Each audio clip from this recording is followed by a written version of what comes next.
I have thought about making it like a loungy style room and like us. I was going to say, we should probably look at people who are like doing the casual-ish podcast where Do they're you like mean, the video professionals? stuff. Yeah. Yeah. And see what they're doing So, and then be like, yeah, we should do our setup like that. Not people that sit in chairs that they got out of a dumpster. Yeah. Or one that they got off Amazon for their gal pal. Or their headphones that crumble in their ear sockets every time. God, it's so bad. Look, it's really you ready? It's like dandruff, but so gross. It's the chlorine. It ate it away. I can't help it. Also, the headphones, fucking headphones. I mean, the headphones that I bought came in and they were practically youth sized. What does that mean? That means they were like the quarter size discs. Are you kidding me? I was like, I need. Did you say you sized? Youth? I thought you said you me. I was like, do I have small ears? What does this mean? Child size. First off, your hair is so big and it's full of secrets. I literally don't know how many times I've actually seen your ears in my lifetime. I actually do have small ears. And do you? Yeah. Do you think that your hair is stunted? They're pretty small. Oh my God. They are. Are mine? No. What, they're fat? No, mine are short, but they're kind of chubby. No, that's false. I have thick lobes. Don't ever.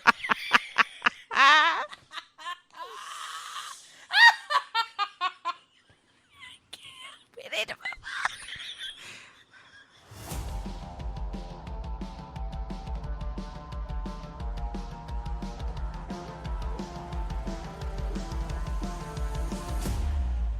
Hi, I'm Olivia. And I'm Kelly, and this is a Court of Theories podcast where we deep dive all things ACOTAR, Throne of Glass, and Crescent City. This podcast contains spoilers.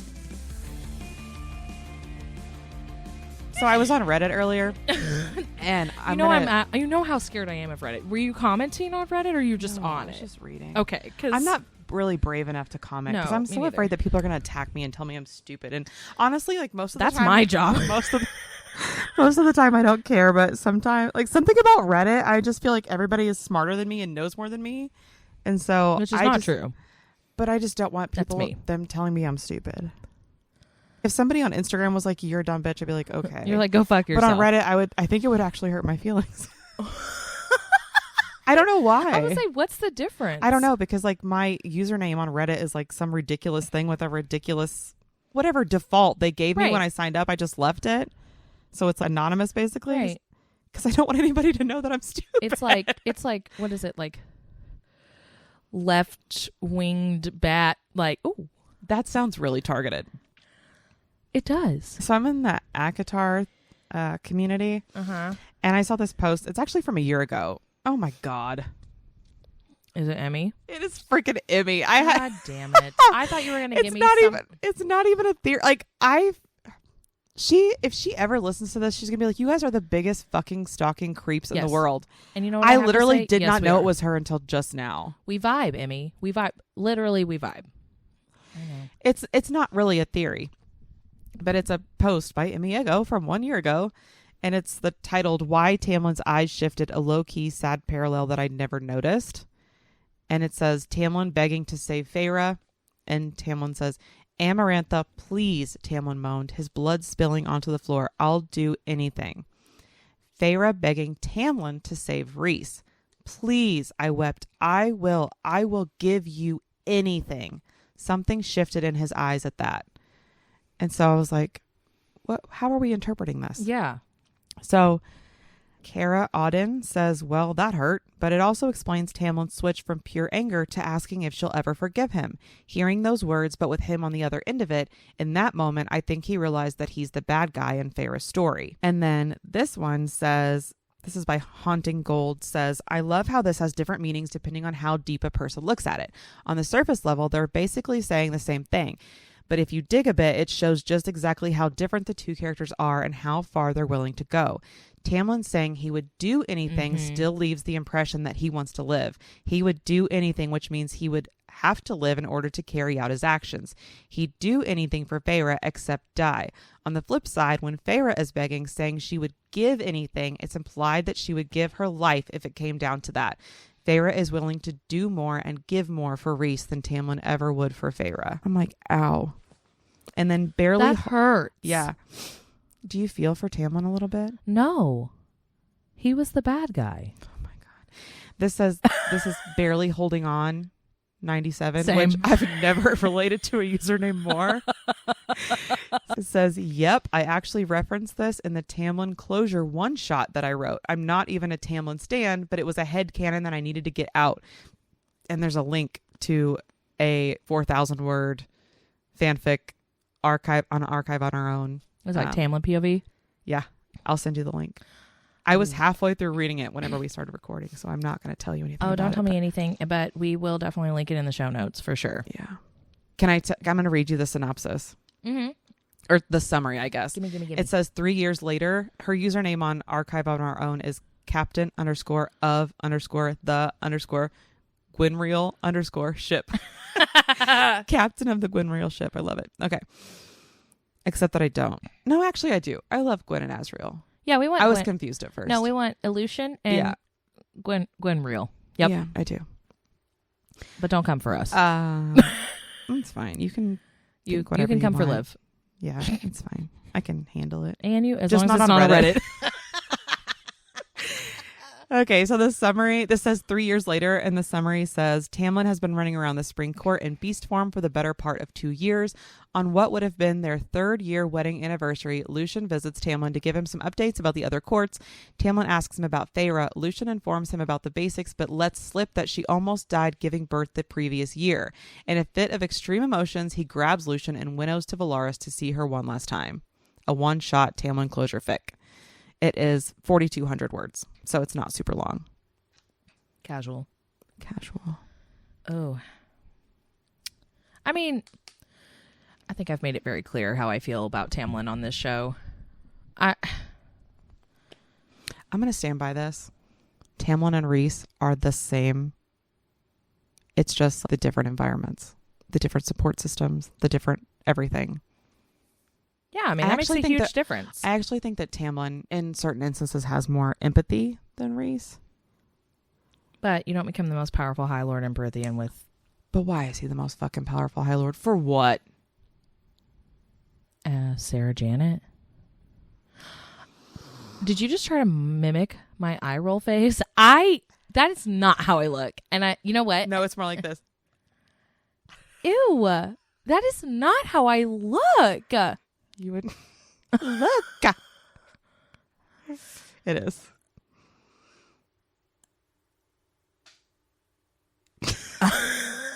You know what? You're so close to doing it. I'm not doing it. My eyes are closed. I can't see anything, but I can feel it. Oh, you just counting down the minutes until I fucking do it? Oh, I thought you were going to say until you leave. Oh. And I was like, yeah. No. You know what? It's not even near our regular Friday night bedtime, so fuck off. I know. Hope your child wakes you up extra early in the morning. He doesn't wake me up and if Jameson's home, he just goes straight to Jameson. He doesn't even try to wake me up. Do you want to have like an interesting conversation before I give you like a little bit of a theory that I found? I was on Reddit, but not in a scary way, like I scare myself. So this was posted by aggravating-week 8850. That was this whole week. Are we even going to get a Bryce POV in CC3? And I read that and I was like, what? So I'm going to read you their post, but then also I'm going to read you some comments. Are you saying this is going to be like the Tower of Dawn books of Crescent City? There is that. So it said, aggravating week 8850 says, I never thought we would not until I read a comment on here that theorized CC3 would be a TOD style and feature other character perspectives like Rune, Hunt, and everyone else in that world. And then we would get Bryce's perspective in the next ACOTAR book. Oh, fuck. IDK, maybe we will get some of her POV, but it would be hard for CC3 not to spoil the new ACOTAR if it featured too much of her perspective. And then they have edit. Maybe I should clarify since my post was kind of confusing. I think we will definitely get Bryce's POV, but I don't know how much of it. I was always expecting the majority of the book to be her POV with some chapters from those in the CC world. But now I wonder if she will have less of a POV so the next ACOTAR will not be spoiled, which this was posted 7 days ago from the record date. And it's like, and then it says, now I'm leaning towards either minimal Bryce POV, like majority CC POV, or there will be at least some spoilers for the next ACOTAR. And before I get into some of the comments that I found, I think that I don't know if this person necessarily understands that, like Sarah has said, you have to read Crescent City for the next ACOTAR book to even make sense. Yeah, I mean, I know that that's like relatively new that she's coming out and saying that. And so it's okay. This was from 7 days ago. So I'm not going to shit on this person because I understand that they may not quite understand that. And so then Mediocre Phase 2779 says, HOFAS is the last book of Bryce and Hunt's story in CC. It wouldn't make any sense for the book to not have any Bryce POV. And I don't think this book will spoil anything for the new ACOTAR book. SGM knows what she's doing. Whatever tidbits we learn, we're supposed to. And I was like, yes, I do agree with that because she has said that this is going to be the wrap up of Bryce and Hunt. No different than Reese and Feyre. I would just like to say that Emily has, I was thinking it was Emily. She posted 6 days ago on TikTok that I saw.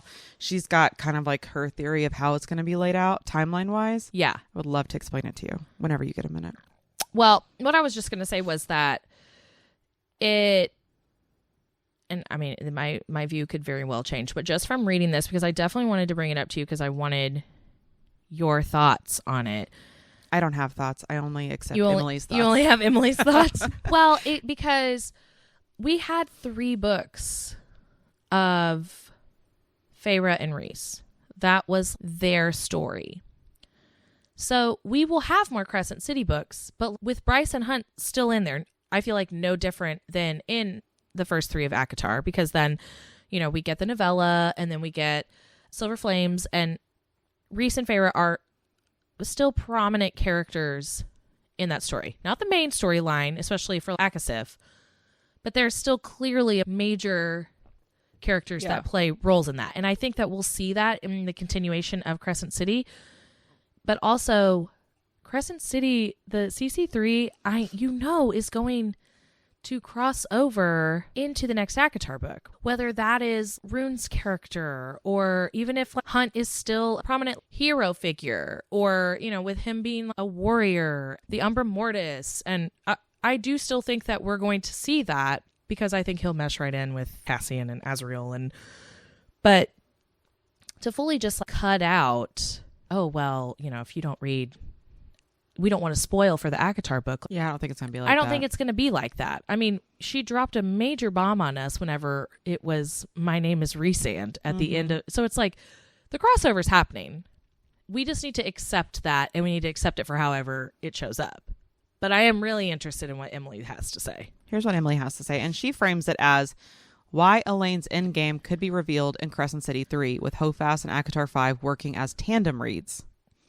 And I think that would be great, because then that would catch everyone up. Which is, I mean, same way with Throne of Glass. Yeah. You can do a tandem read with that.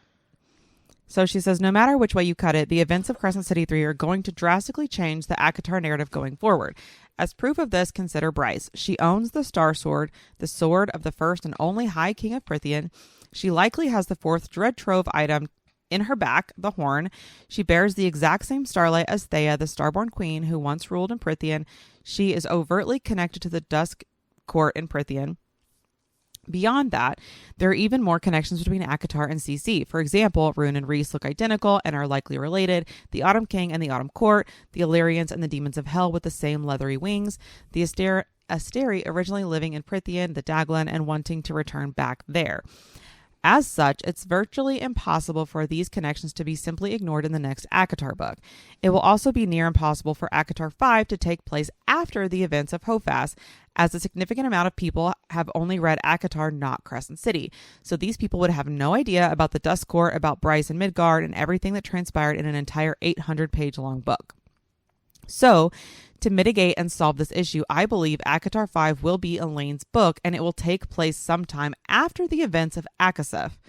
In a more recent interview, SJM suggested that there will be 6 months between the events of ACOSF and Bryce landing in Prythian. Thus, as per this theory, sometime within the 6-month gap is when Elaine's book would begin. So ACOSF ends, 6 months go by, Bryce lands in Prythian. Elaine's book begins at some point during the 6 months between the two. Then around halfway through Elaine's book, Bryce will land in Prythian, and the events following that will be told from Elaine's point of view. This will allow SJM to introduce ACOTAR-only readers to Bryce and the CC characters to the existence of the other worlds, to the multiverse, to the key lore from the Crescent City that they need to know, etc., about Thea, the Dust Court, the Princess of Hell, etc. She says, though it could start earlier or later. This also aligns perfectly signed the 3 sister peaks theory. In ACOSF, we are told that there are 3 sister mountains, and each seemingly corresponds to an Archeron sister. Under the mountain is Farah's story, Ramiel is Nesta's story, which leaves the 3rd mountain, the one on the prison island, to the 3rd sister, Elaine. But as we now know, the prison island is almost certainly the Dust Court. And here's an excerpt, and it says, Era shrugged, and Nesta knew Cassian monitored his every breath. There are 3 of them, you know, sister peaks. This one, the mountain called the prison, and the one the Illyrian brutes called Ramiel, all bald, barren mountains at odds with those around them. As such, both Elaine's story in ACOTAR 5 and Bryce's story in HOFAS is set to center around the Dust Court in some capacity. It makes sense that their stories can be told in tandem. It also aligns with Elaine's likely mystic abilities. There's no better ACOTAR character to kick off the multiverse than the one who can communicate with those in other worlds. Example, Hell and Midgard, those in Aurelia. Side note, this doesn't mean that Elaine and Bryce will be side by side experiencing the same things. In fact, I think the opposite will be true, as SJM likely wouldn't want too much of Elaine's story spoiled in HOFAS. So I see it more as 2 independent stories that will intertwine at key points to form one cohesive, overarching multiverse narrative. But most importantly, this means that both HOFAS and ACOTAR 5 can end at roughly the same point in time. So going forward, the next CC and or ACOTAR book can continue the multiverse narrative seamlessly. Everyone will be on the same page. So she's got a little diagram here, and we can link this in the show notes as well. But it's ACOSF ends. 6 months later, Bryce arrives. But during that 6 months, Elaine's book starts. Then HOFAS is going to start at some point within Elaine's story as well. Both books roughly finish around the same time. However, if this theory is correct, then when we are reading HOFAS, Elaine's story will have already begun. This means we will see her with either Azrael or Lucian, and the in-game pairing will be confirmed. That way, come 2024, readers will know who Elaine ends up with just in time for ACOTAR 5 announcement to come later on. Assuming that SJM still keeps Elaine's perspective and appearances relatively limited in HOFAS, then ACOTAR 5 will be about how Elaine and Ariel or Lucian came to be. So almost backtracking and telling their story up until what we see them in HOFAS. To exemplify how this could work and how HOFAS and ACOTAR 5 could intertwine, for Elaine and Lucian, Bryce exploring the connections between the Autumn King and the Autumn Court involving Lucian, Bryce seeing the Pegasi at the Dawn Court. Dawn. It literally says Day Court. I just put that in my mouth. I mean, close enough. Is the plural of Pegasus Pegasi? I mean, octopus, Crampi, cactus, geese. Geese-eye. It's just geese. Moose I don't and know why meeses. Yeah, that would have been a better example. Moose-eye? Meese. Mises. It's just moose. I know. Anyways. Anywho. And then Elaine and Azrael, Bryce connected to Azrael because of the sword and knife and the prophecy and the connections to Hell and the Dust Court. This also aligns with how ACOSF was marketed. From the get-go, readers knew that it was Nesta and Cassian's story and that they would be endgame. They're even both mentioned on the ACOSF blurb and in SJM's Instagram promotional posts. Which is just like CC3 BT dubs. One paragraph is Bryce POV, one is Hunt's POV. So then this says, with this route, the same can now apply for the marketing of Elaine's book. So she's saying in HOFAS, we're going to see who she ends up with. And then the marketing of that for Elaine's book would be like, it's going to show you how it came to be the same way that ACOSF shows you. So just like TOD tandem. Yeah, so she's saying with this route, the same can now apply for the marketing of Elaine's book, and the ship wars can be resolved before the book even comes out. So it could be like, you know, a court of blank and blank, of course, for Elaine's book. But yeah, so a court of silver flames, like, you know that flowers and no potatoes. Sorry, I know. I was trying to come up with something witty. I'm like, it's like court of, I don't know. A court of barren soil. A quart of flowers and wood chips. I don't know. No, Papa Artron's gone. That Elaine would, or that Nesta would not chop. Yeah. But I mean, that makes sense, like with the marketing of ACOSF. Yeah. After ACOWAR and, you know, Frost and Starlight, like, you see that Cassian wants to talk or wants to be with Nesta or whatever, but like, it's not working out. But then the marketing for it. Yeah, that did not work out. You know that they're gonna, you know that it's their story, essentially. So Yes. I like this theory that HOFAS could like, confirm the end game for us, and then Elaine's book, we're gonna see how it plays out. And then everybody can calm the fuck down about it, and then we can just prep for it, and all the people that are upset about it can just, like, you know, simmer. Better not be me. Well, if it is, we'll have a lot to talk about. I swear to God, if Lucian is not, he's going to be deliriously happy. I know. We love Lucy. I know. I didn't bring this up for you to get all upset. I'm sorry. It's fine. I just love Lucian so much. I know. He deserves it. As a physical book lover, we've all found ourselves in major need of a bookmark when we've been rudely interrupted while reading. Interruptions like your job, your needy pets and family, or your spouse wanting to tell you all about a random thing that they've been doing, all while you're at a really good part. Don't they see that we're reading? And in those moments, we've all found ourselves having to grab for a receipt, a post-it note, a scrap of paper, or the absolute worst, dog-earing your page. Well, in those moments, Case Leatherworks has you covered. Their dog-ear bookmark fits perfectly over the corner of your page, so you never lose your place. Their products are made with top-grain American leather in a variety of colors, and you have the option to customize your bookmark with your initials. Along with their bookmarks, they offer a variety of home good products that's perfect for any reading nook. Support small business by visiting caseleatherworks.com, and our listeners will receive 10% off your first order by using code THEORIES at checkout. That's offer code THEORIES at caseleatherworks.com. Okay, so there is one. So just to follow up, so then aggravating week 8850 says, to clarify, I don't want this to happen either. I'm just wondering because logistically, how is CC3 not going to spoil the next ACOTAR book? Which I don't necessarily think that is spoiling it, especially when because she there's going brings to up, be like, so ACOSF. much in between that happens. And those characters are going to have their ups and downs, just like... I don't even know what the blurb on ACOSF reads. Oh, it reads weird because you were like, is this even a real sentence? There's a part of it that you're like, have you read this? Yeah. But anyways, then Books and Dreams said, I get what you're asking, and it's a valid question. CC3 is supposed to be about 6 months after ACOSF, I believe. I have a feeling that CC3 and ACOTAR 5 might be like EOS and TOD tandem read, and in CC3 we will get the Midgard gang multiple POVs. Yeah, literally the last line is Nesta and Cassian battle monsters from within and without. Yeah, that's the line. Yeah, that's the line. Nesta and Cassian battle monsters from within and without as they search for acceptance and healing in each other's arms. Barf. So, I mean, you knew they were going to be together. Yeah. Okay, so in CC3, we will have the Midgard gang multiple POVs, while in Prithian, we will get Bryce's POV, and she will be with a few characters. So far, her bonus chapters are with Nesta and Az. That's the Walmart.com one. Meanwhile, other ACOTAR characters head off on their own missions, probably the Koshche and Vasa arc. We may not see a lot of more, or Jurian, and we may not even really see a lot of Lucian until like maybe towards the very end, kind of like very similar to Frost and Starlight. And then we won't get that POV or storyline until the next ACOTAR novel. And then guess who, commented 6 days ago? None other than our very good friend, Emiego. And then this is pretty much where she basically is talking about that she 100% agrees and was planning on making a post about this. So you pretty much just read what she had, and then she does have a photo of the timeline of the end of ACOSF, Elaine's book, the crossover of HOFAS, and then like next CC or ACOTAR book now that we're lined up on the same timeline. So I don't know. I just thought that it was just an interesting concept to think about, given that we are like, from the time of this recording, we are 31 days out. I just kind of wanted to see what your thoughts were, but what Emmy's thoughts were. She has on here, so she said, no matter which way you cut it, the events of HOFAS are going to drastically change the ACOTAR narrative going forward. For example, Bryce has the sword, blah, blah, blah, blah, blah.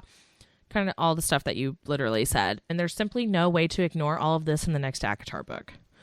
Nor can SJM kick off the next ACOTAR book after Bryce has arrived, because ACOTAR only readers are going to be so confused. And so she believes that ACOTAR... She needs to just like make an Instagram post. Go read Crescent City. Go read Crescent City. That's all Sarah needs to post. Yes. Go read Crescent City. Go read Crescent City. All of it. Get through the first 100 fucking pages and shut up. Get over yourself. Yeah. Do it. So Emily's such a bully. I can't help it. But I will it's say... beautiful. It's beautiful. It is... I know everyone loves Throne of Glass. I also love Throne of Glass. I think Crescent City might be her best work yet. I'm obsessed with it. And I will say that I'm very active in all these groups, and I say active. I'm a lurker. Yeah, you are. In all of these groups and all this stuff. And I am seeing so many people say, I'm forcing myself to read Crescent City again. I'm trying it again, and I can't get over how much I love it this time. And I'm like, thank God. There was a girl that, and I can't remember what forum it was in, literally asking, she actually I think sent me a comment about something, and I might have put something on like one of Sass's cosplay videos or whatever, and asking me like what I thought about Crescent City, because I think it was a Lahaba video or something. She's like, I don't really understand this reference. This character looks great though. And then somebody was like, oh, it's from the Crescent City world. And she was like, I have seen where people have said that they don't like it, and so I haven't really tried it. And because I had put on there, like, oh my God, she's our girl, love her, because we love Lily. And I was like, you need to stop reading other people's opinions about it on the internet. And I was like, there's a lot, just to give you a forewarn, there's a lot of info dumping. And then that's whenever I was just like, we are currently working on summaries in the podcast. And I was like, if you begin reading that, get to a certain point, and then go through and listen to our summaries. I was like, there's also really great, and I linked Yaz. She was like, thank you so much. She's like, you're the first person that was real with me and not trashing me for not reading it or trashing me for being interested in reading it. And I'm like, guys, we have to get over that. First off, stop. If someone is interested, let them read whatever the fuck they want to read. Secondly, these worlds are crossing over, whether we like it or not, which we love it, but love it. But it really is. And I'm a huge Throne of Glass stan. Why can you never? Why can I never say it? And it's literally my favorite. But I truly have, and I liked Crescent City the first read through. There was never a moment where I was like, oh my God. But I have also been reading fantasy and high fantasy my entire life. So to be able to consume the world building that way, I had no issue with it. I was like, okay, buckle up. This is clearly... I will admit that I had issue. And even towards the beginning of this podcast, I'm like, can we please lay this all out? Yeah. Please explain this to me. Who is a veneer? Because it is a lie. Everyone. That's just pretty much everyone is either a Vogue or a veneer. So, and some of them are both. And if they're not human, then what they're are they? Veneer. Yeah, they're veneer. But so for me to be able to consume that, like I said, it was nothing. I was just like, okay, I'm going to have to probably flip back and forth. I was a kid that I would stick scrap pieces of paper where I was like, okay, I kind of feel like that if I need to flip back and forth to keep track of who is who or somebody's power. So basically, I guess just now telling you in person, I was tabbing. I just didn't know I was tabbing. Because I'm like, okay, especially if it's a lot. And then I also did read a lot of classic novels where sometimes I would have to mark characters so I could remember exactly who their relation was with somebody else. But we need to understand that she is writing these so they're going to cross over. And if you need help, there is plenty of resources to be able to help line things out for you. And not even outside of our own podcast. But I think just trying to shit on somebody because truly... Yes, this is a high fantasy style novel, because there is such extreme world building. So I'm really interested. Again, it's so close for us to get there. Like, we're almost fucking there. So I'm so excited to see how it's going to unfold. But I think that we just need to support the people that are unsure and guide them and show them that it's worth the info, because the reward, you're going to reap the benefits of that in that reward afterwards. And then you're going to be able to go into the next ACOTAR book and you're going to know what the fuck's going on.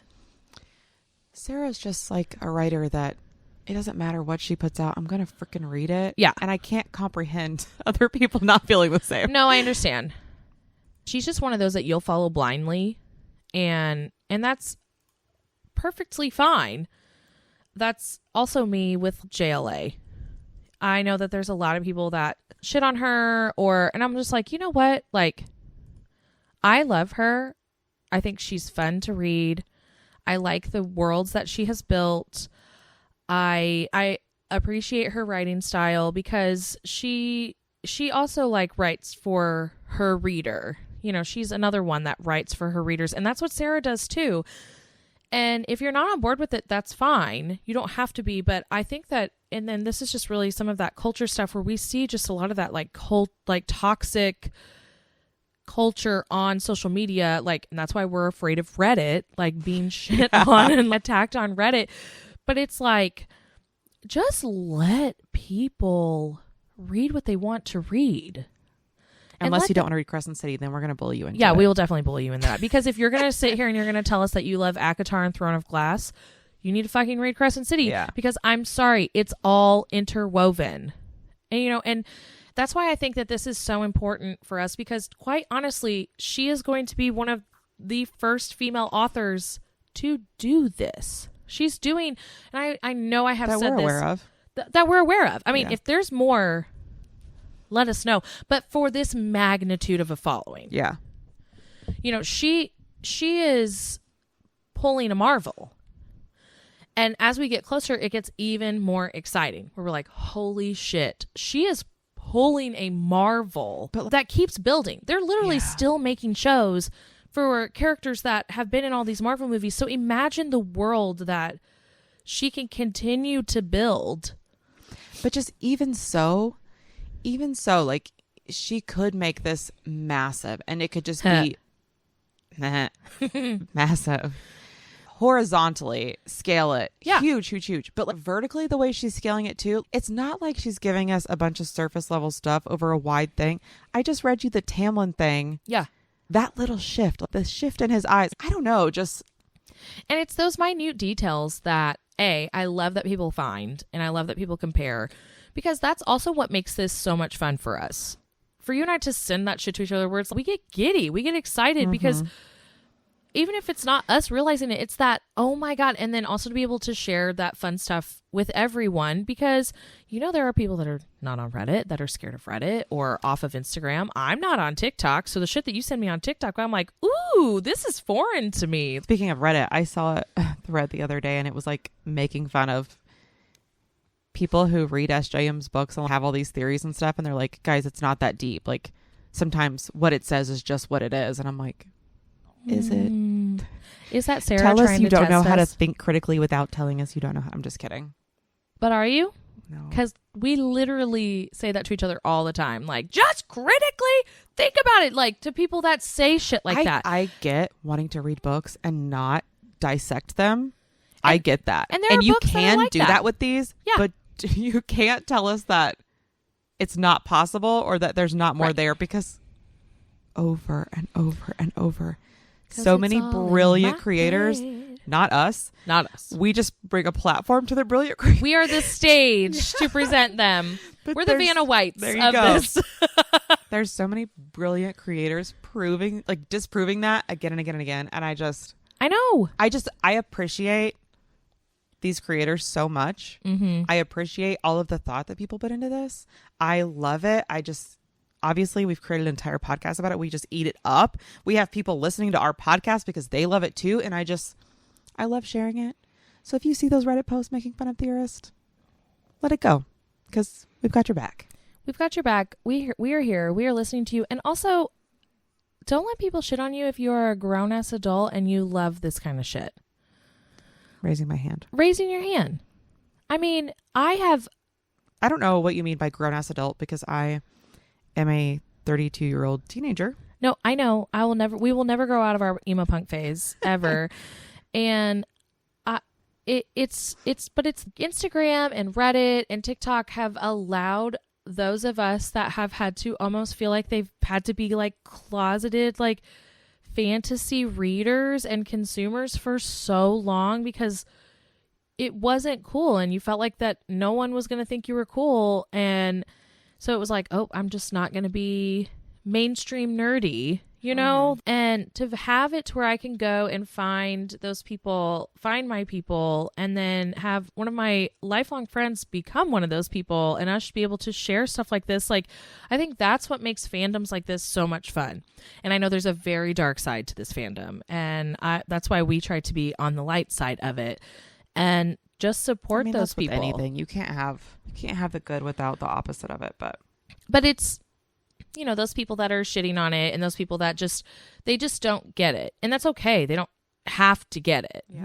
No one's asking them, but we get it.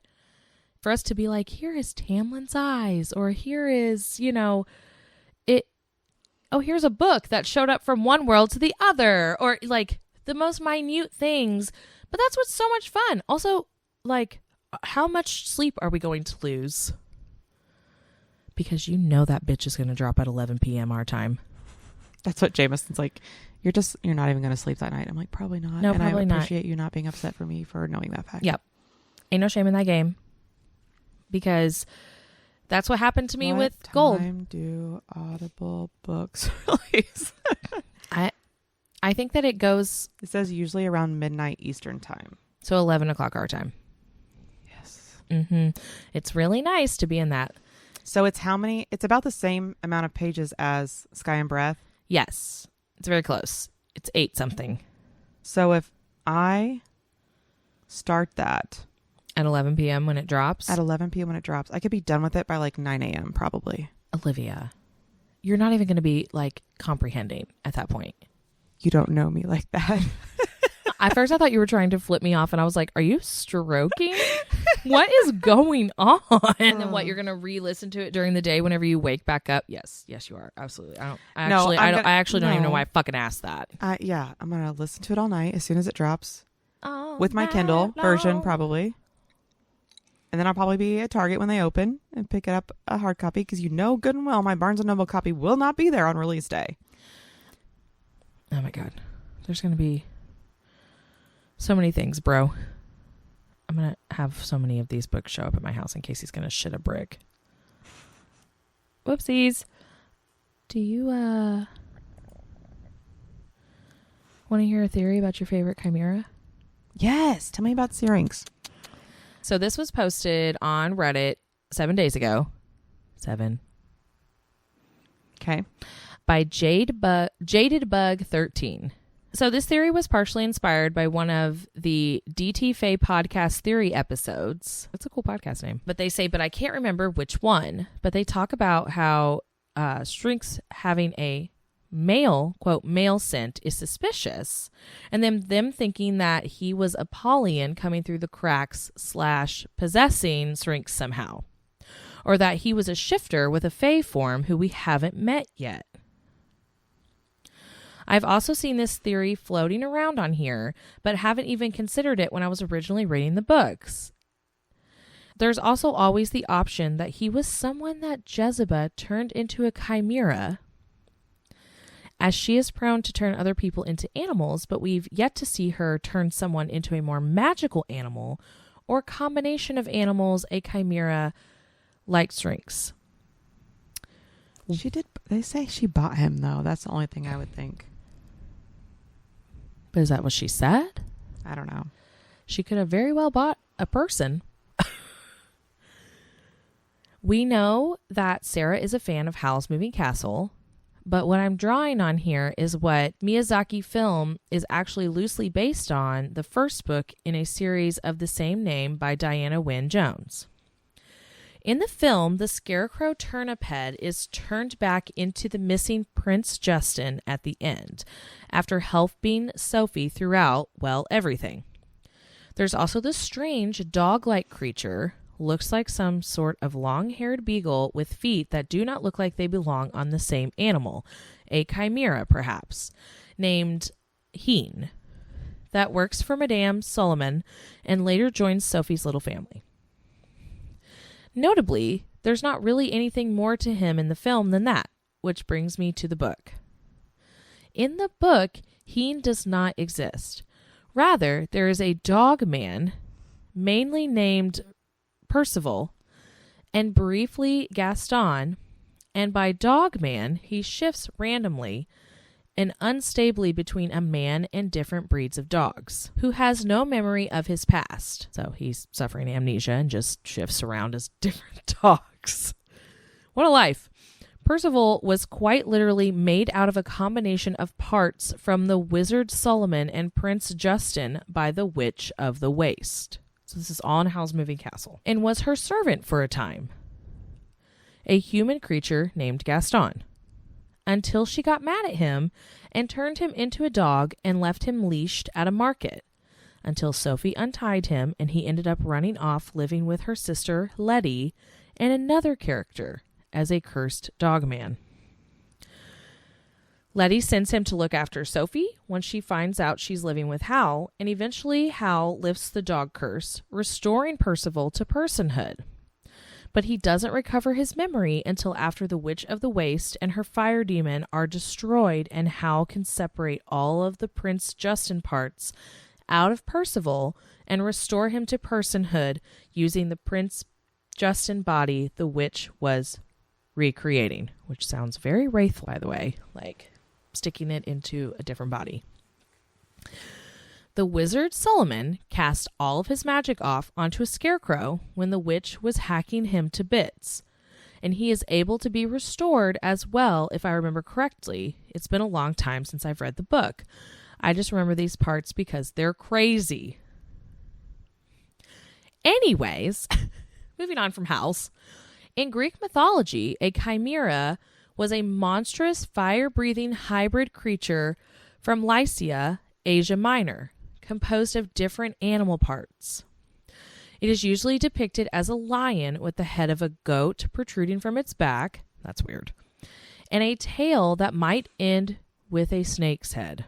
Nowadays, the term chimera or chimeric has been used to describe a number of concept things, etc. A fusion protein is also called a chimeric protein. One could argue that Percival was a chimeric person, composed of two separate individuals. They are theorizing here that if Syrinx is anybody other than Bryce's magical animal companion, he is composed of the parts of 2+ individuals who Jezebel made into a chimera, either by turning them into animals first and combining them, or combining them and then turning them into a literal chimera. Perhaps this would explain the things about Syrinx, like his, quote, male scent, and apparent ability to winnow.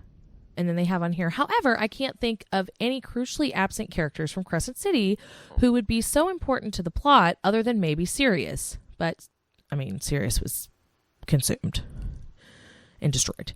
And whoever Hunt's daddy was, who knows? Maybe he's Peleus plus ? Who do you think he is? And then a wise specialist, 5458, says, interesting. Don't forget, Asteria are pretty set on keeping chimeras as species as lesser and regulate their sale. They branded their magic dangerous and unpredictable. What if they were shifters and Asteria made them stuck in animal bodies? Not just Syrinx, but all chimeras at Midgard. Also, I just want you to know that Emmy Ego put on here that this theory is super interesting. So it's like, So on that DT Faye podcast, they shared that they think he might be a shifter, and then somebody else came up with the thing with Howls? Or did they come up with that? The DT Faye podcast theory episode talked about how Syrinx had a male scent and is suspicious, and them thinking that maybe he was Apollyon coming through the cracks, possessing Syrinx somehow, or that he was a shifter with a fae form who we haven't met yet. And then that there's also the option that he was someone that Jezebel turned into a chimera. And so then to kind of like piggyback off of that, then she went into Hal's. Who? The Reddit user JadedBug13. Okay. I was just trying to get all that straight in my head. Yep. So then this is Nanche, and they're in the comments, and it says, so I kind of have two weird floating theories, and then they have one that is posted. But Syrinx in mythology is a nymph who is said to be beautiful and look like Artemis. She was a worshiper of Artemis as well. She was hounded by the god Pan, so she fled into the river Ladon and was turned into reeds. Pan then used those reeds for his panpipes. So if Bryce theoretically seems to be similar to Artemis, Syrinx is connected to Artemis, which means that he would be connected to Bryce. However, a chimera is somewhat connected to Orion as well. Cerberus is a sibling to Orthrus and the chimera. Orthrus is the two-headed dog that is said to be Orion's dog. The constellation Canis Major and Canis Minor represent Orthrus. Orthrus, the constellation, also contains the star Sirius, the dog or wolf star. And I just thought that was... And then I love how Nanche is also like, Pollux is a star in Gemini, which is right near Orion too. I just thought that was just really, really interesting because, you know, Syrinx is taken to hunt like immediately. Mm-hmm. So like there, and we've kind of like brought up about there being a connection. Right. Sorry. As soon as he's on the roof, he's like crying for him. And Bryce is like, seriously? Yeah. Yeah. And so it's, who did she buy him from? What is their lifespan like as magical creatures that are like quote unquote lesser beings? Can they live a really long time? And somehow the chimeras are linked back to Hunt's lineage? I mean, I don't know. I don't know shit about shit, but I'm just saying I would love to find out because it's so, and we've brought it up, just that relationship that Syrinx has with, I mean, it's wild. It's kind of like me and Red. Immediately, he's like, you're it. So this is that Nanche, and it says, so I love mythology, which is where all my theories stem from. I'm doing deep dives into figuring out more information just to give myself something to read while I wait for HOFAS. Same girl. Artemis is the goddess of the moon, wild animals, the hunt, vegetation, childbirth, and chastity, which, like, whenever she was like holding out for Hunt. That's weird. She is said to be a chorotrophic deity, a protector of children. Not her like running to for Asphodel Meadows and then worried about Emil. Yeah. Yeah. She is said to also be the goddess of healing. Her powers. The Amazons worshipped Artemis and were fiercely strong and independent, which describes our girl quite accurately. Also, my brain immediately went to Valkyries. Just like the Amazon and like the Valkyries, the Amazon were women warriors, like very Wonder Woman-esque.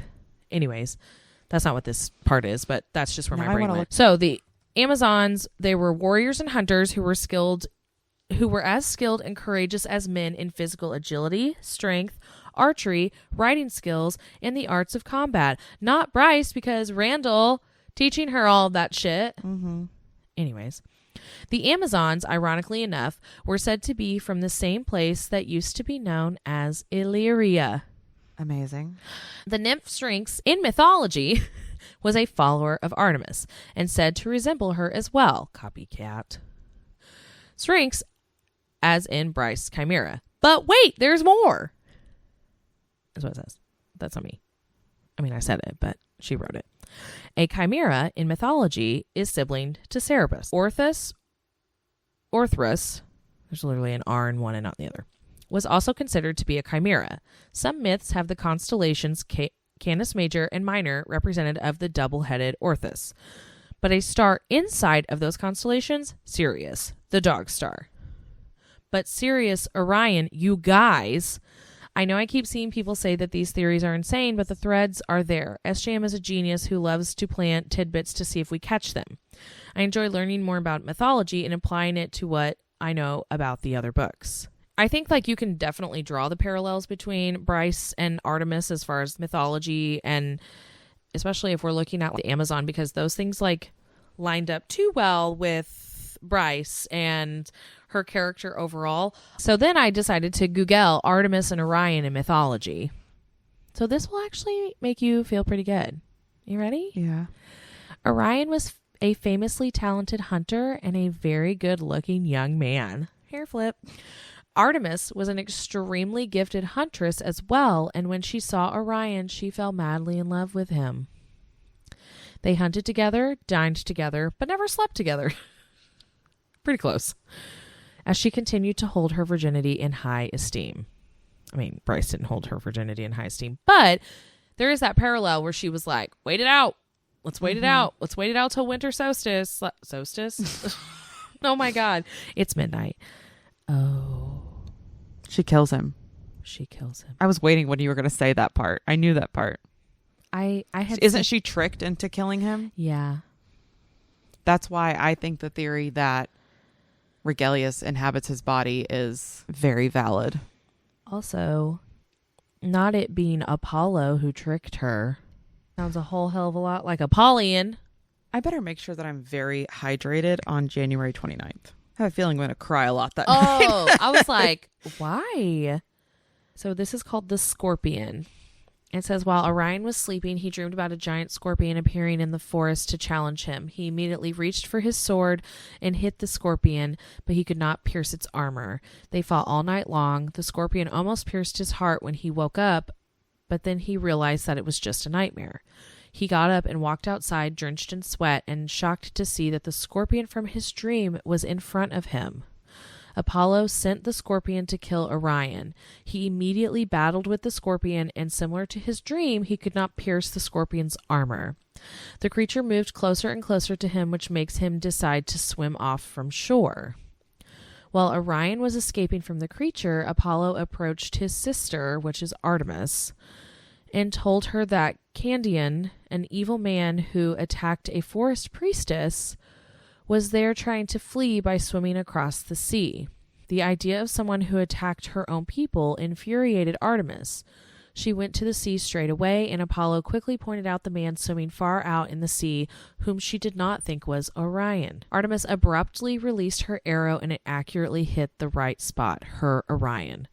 Confused by her brother's relief, she instantly realizes that it was the man whom she loved. Apollo tricked her. She desperately swam out to the sea, hoping she could still revive Orion. However, she was too late, as the huntsman's spirit already departed his body. In the famous version of their love story, Artemis killed Orion by accident because of Apollo's deception. While swimming away to escape from a monstrous scorpion sent by Apollo, the goddess threw her arrow accurately without recognizing who the person really was, as she could only see his head in the distance. Apollo's overprotectiveness towards his sister and jealousy of her love for Orion leads to the death of the hunter. He cleverly manipulates his sister to do the deed to avoid future conflict. Full of anguish and regret.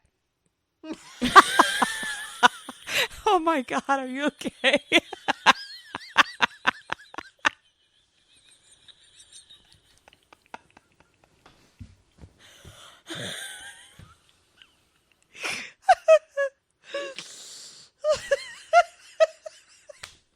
The funniest part is how shocked you were that came out of your mouth. What happened? You should have heard me trying to record that solo episode. That has to stay in, because that is, it's like my whole mouth stopped. I felt my tongue like it's like I've never spoken before. Oh my God. Anywho, where was I? Full of anguish and regret. The goddess took Orion's body using her silver moon chariot. That's fun. And placed her lover in the sky as a tribute to her friend who bears the same name, the Orion constellation. The story of the tragedy between them spread across Crete, Artemis appealed to Asclepius. I'm sure that's right. Asclepius. Asclepius. Asclepius. I'm butchering it, but that was also really hard. Asclepius, the god of medicine who specialized in healing, to bring Orion back to life. But Zeus refused the idea of bringing the dead back to life, as there was a fine line between gods and mere mortals. Orion then gains immortality by living among the stars in the sky. Hypaxia is going to bring him back. He will die. Bryce will be tricked, and she will kill him, and Hypaxia will bring him back, and he will gain immortality. But that says in the sky. What about in the twilight? What about just in the dusk? That's what I'm saying. And instead of a scorpion, he will be battling a snake. You know, the Midgard snake. We talked about that a little bit. I don't know if you remember. We only had like 14 episodes about it. But I feel, and we just kind of keep going back to Bryce being deceived. Mm-hmm. Do you know I almost said decepted? I think that Hypaxia will bring him back because they were able to bring Reese and Amryn back from the cauldron. Feyre was brought back. I think that we're going to see it. I think it's going to be Hypaxia using her necromancy powers. Eh? Maybe, but why would she be there? Or you think Bryce comes back? I think Bryce comes back. Either that or Hunt gets to her. That's what I'm saying. If Hunt gets to Prithian, like... Because if they're going to be opening the Northern Rift, then... I was thinking like Helion when you said... like not Helion. Thesean. Yeah. When you said the healing powers. And then Crete is very similar to the name of the island where Draken and Miriam live. Yeah. Well, and then... Is it called Crete? What's the island they live on? It's not. I think it's similar. Cretea. Cretea. Okay, so she just threw an A on the end. Yeah. So, I don't know if we've ever actually talked about this, but that Orion's father is Poseidon? Wait, what was I literally just reading about Poseidon? Oh, you know what? That might have been when I was reading about Ursula earlier. King Poseidon? Ariel's dad? No, he's King Triton. King Triton. Ursula is King Triton's sister in mythology. Ursula and Triton's parents are Poseidon and Aphrodite. Not Aphrodite. It's Aphrodite. Hey God. Oh my God. Are we stroking out? Maybe. I am. Aphrodite. Amphitrite. Oh, good job. Thanks. So in Greek mythology, is this Greek mythology? What I was reading literally is... look up who is Ursula in Greek mythology, and it gives me this blurb, and then it says it's from Once Upon a Time fandom. That is not fucking Greek mythology. Google needs to get their shit together. No, that's like ABC Family mythology. Oh, damn. Triton has some of those gold armbands that we like. Oh, hell yeah. And he's a silver fox.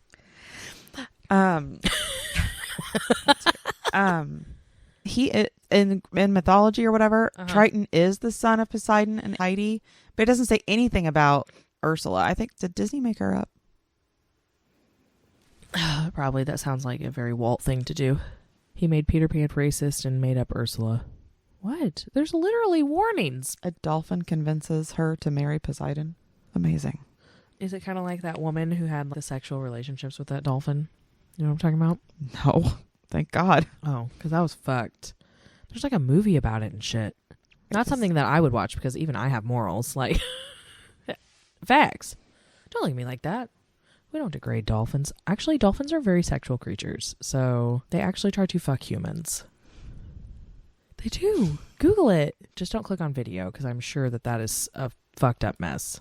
So when I looked up the Draken and Miriam thing, yeah, for Daradwin _ on ACOTAR community Reddit says, in chapter 16, do we know what resurrected Miriam to become made like Feyre? I just crossed that part of the book, and this is my second time reading the series, and I can't remember if it was acknowledged again. Could have been SJM's wonderful forgetfulness to explain what it may be. Her ability to forget until she doesn't. Yeah, Then she slaps you on the ass with it. Someone else says, it's never mentioning it in my knowledge. I know this because I had an argument with someone about it, and they didn't believe me. I spent 2 hours looking for the exact quote. Then the OP comes back and says the quote was, Miriam died a spear through her chest during the last battle at sea, Rhys explained. She bled out while she was carried to safety. But Draken knew of a sacred hidden island where an object of great and terrible power had been concealed, an object made by the cauldron itself. Legend claimed he brought her there to Cretea, used the item to resurrect her, make her immortal as you were made, Feyre. Amren had said it months ago that Miriam had been made as I was. Amren seemed to remember it too, as she said, the king of Hybern must have promised Jurian to use the cauldron to track the item to where Miriam and Draco now live. Perhaps they figured that out and left us as fast as they could. So what was the item? The horn. I love this. That the OP says, I would like to know what that item is. And this I thought you were going to say, in this bitch. Timovian says, yeah, I have the quote now, but SJM seems to forget about the item completely. Maybe we'll see it soon. Oh. It's on the back of Bryce's back. That's what I'm thinking. Maybe we found an Easter egg and this person comes back. I think it's more of a forgotten plot point, to be honest. Are they just Ye being of little facetious? faith. Bitches. Well, anyways, that was fun. What a ride. Sorry that I thought I was giving you something good and then we just were reminded that so much for my happy ending. Avril said it best. No, we're going to get a happy ending. It's going to be rough getting there, but we're going to have it. H-E-A. H-E-A. H-E-A. No? Okay. Anyways, you got anything else? I don't. Do you still love me? Yeah. Even if it's just a little bit? Yeah. Well, great. So, thanks for listening. That's it? We're wrapping up? I mean, what else you got? I don't know. I'm tired. I'm ready to go. That's what I'm saying. So, thanks for listening. Thanks for listening. Check out our bonus episodes of House of Sky and Breath, chapter recaps right after this episode to prepare for the release of House and Flame and Shadow. You can also check out our chapter recaps for House of Earth and Blood right now, as we have completed the entire First Crescent City novel. Woohoo! Whoop, whoop. You can follow the show on Instagram and TikTok at A Court of Theories. You can follow us on our personal pages, slide right into our DMs, or email us your theories at acourtoftheories@gmail.com. Yeah, for you to shut the fuck up, Siri. I'm trying to close us out. My God. Ugh, what a rude bitch. Anyways, you can go ahead and do all of those things that I told you to do. Wow. Say it again, but nicer. Oh, hey, all the things I suggested, we would love for you to do those things. Great. Good job. Okay, thank you. Okay. So once again, thanks for listening, and we will see you next week. See you next week. Okay, love you. Bye. Bye. Oh, yeah. We fucking recorded the whole time. I love that we're like completely traumatized now.